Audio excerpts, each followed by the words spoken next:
இன்னும் கூட ஒரு சூடு அடங்காமல் அன்னைக்கு எப்படி இருந்தாரோ அதே நிலையில் இன்றைக்கி இருக்காருன்னு சொன்னால், இது வந்து பார்த்திங்கன்னா எல்லா தலைவர்களும் அப்படி இருக்க மாட்டாங்க. ஆரம்பம் பார்த்திங்கன்னு சொன்னால் புரட்சி எல்லாம் பேசுவானுங்க.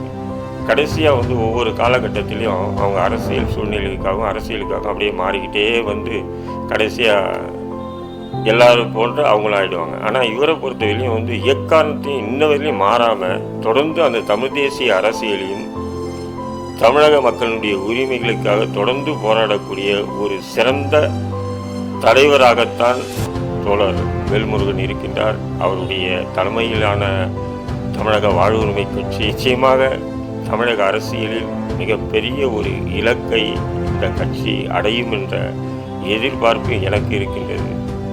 நிச்சயம் இன்றெல்லாம் இல்லை என்றாலும் நாளை இந்த தமிழ் தேசிய இளைஞர்கள் அனைவரும் தோழர் வேல்முருகனுடைய தலைமையை ஏற்று நிச்சயமாக தமிழ்நாட்டுக்கு ஒரு சிறந்த மறுமலர்ச்சியை ஏற்படுத்துவார்கள் என்ற நம்பிக்கை எனக்கு இருக்கு.